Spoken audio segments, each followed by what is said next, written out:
Waghodia police station હદમાં state monitoring cell એટલે કે વિજિલન્સનો સપાટો. નમસ્કાર, હું કંચન પરમાર, આપ જોઈ રહ્યા છો જનઅર્પણ ન્યૂઝ. રાતના અંધારાનો લાભ લઈ બુટલેગરો દારૂનો કટિંગ કરતા હોય તે સમયે જ વિજિલન્સે દરોડો પાડીને 5,54,744ના મુદ્દામાલ સાથે જયેન્દ્રસિંહ રમેશસિંહ ગોહિલ, રહે બાકરોલ ગામ, તાલુકો કાલોલ, જિલ્લો પંચમહાલ, પ્રેમકુમાર રાજેશભાઈ ભાલિયા, જે રહે ગંધિયાર ગામ, તાલુકો સાવલી, જિલ્લો વડોદરા, અને 2 કાયદાના સંઘર્ષમાં આવેલા બાળ કિશોર હંસરાજ નગીનભાઈ રાઠવા, જે રહે ગામ, તાલુકો, જિલ્લો છોટાઉદેપુર, અને સુનિલ ખુશાલભાઈ રાઠવા, જે રહે છે ગામ છોટાઉદેપુર. આમ નહીં પકડાયેલ આરોપી જયદીપ કમલેશ રાઠવા, રહે દેંગલા ગામ, પાવી જેતપુર, અને બીજો આરોપી છે બકો શેઠ, જડુલી ગામ, મધ્યપ્રદેશ, અને ત્રીજો છે જે સ્થળ ઉપરથી ભાગી ગયેલો છે, જેના નામ ઠામની ખબર નથી. આમ ટોટલ 5 આરોપી અને 2 બાળ કિશોર, ટોટલ 7 લોકો વિરુદ્ધમાં ગુનો નોંધાયો છે. પરંતુ વાત હવે એ કરવી છે કે વાઘોડિયા પોલીસ સ્ટેશન હદ વિસ્તારમાં અનેકવાર મોટા પ્રમાણમાં દારૂ ભરેલી ગાડીઓ અવરજવર કરતી હોય છે, દારૂનું કટિંગ થતું હોય છે. તેમ છતાં પણ વાઘોડિયા પોલીસ ઊંઘે છે અને ગાંધીનગરથી સ્ટેટ મોનિટરિંગ સેલ દ્વારા અહીંયા આવીને દરોડો પાડીને આટલો મોટો જથ્થો પકડી પાડવામાં આવે છે. નર્મદા જે બોડેલી કેનલ પસાર થાય છે, આ બોડેલી કેનલ જે વાઘોડિયા પોલીસ સ્ટેશન હદ વિસ્તારમાંથી પણ આ કેનલ પસાર થતી હોય છે, અને ત્યાં ખાસ કરીને અવાવરૂ જગ્યાઓ પર આ દારૂના કટિંગો થતા હોય છે. રાતના સમયમાં પોલીસના પેટ્રોલિંગ ઉપર પણ મોટા સવાલો ઊભા થાય છે.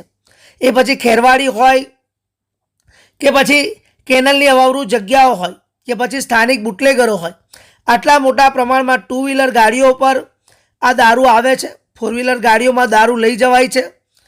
તો પછી આ દારૂના નેટવર્ક ઉપર આ પોલીસ લગામ લગાવવામાં કેમ પાછી પડી રહી છે, તે પણ એક મોટો સવાલ ઊભો થયો છે. લોકોમાં એવી પણ ચર્ચા છે કે વાઘોડિયા પોલીસને બધી જાણ હોવા છતાં પણ જાણી જોઈને અજાણ બને છે. જો ગાંધીનગરથી આવેલી સ્ટેટ મોનિટરિંગ સેલને આટલી મોટી માત્રામાં દારૂ મળતો હોય અને તેમને જો ખબર હોય કે અહીંયા દારૂની હેરાફેરી થાય છે, દારૂનું કટિંગ થાય છે અને અહીંયા દારૂનું નેટવર્ક ચાલી રહ્યું છે, તો સ્થાનિક પોલીસ કેવી રીતે અજાણ હોઈ શકે? તેવા ગંભીર સવાલો અત્યારે લોકચર્ચાએ જોર પકડેલું છે.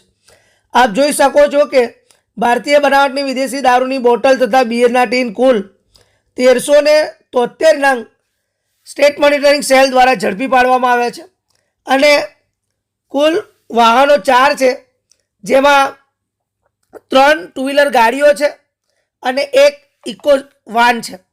આમાં 2 વ્હીલર ગાડીઓમાં ખાસ કરીને નંબર પ્લેટ વગરની પણ ગાડીઓ સક્રિય હોય છે, જેથી કરીને બુટલેગરોને નંબર એકદમ ઝડપથી ગાડીના નંબર ન હોવાથી પકડાવાનો ડર હોતો નથી. રાતના અંધારામાં આ જે કંઈક લોકો નેટવર્ક ચલાવી રહ્યા છે તે 20-21 વર્ષથી નાના બાળકોનો પણ બહુ મોટા પ્રમાણમાં ઉપયોગ થઈ રહ્યો છે, તેવું પણ પોલીસના ધ્યાનમાં આવ્યું છે.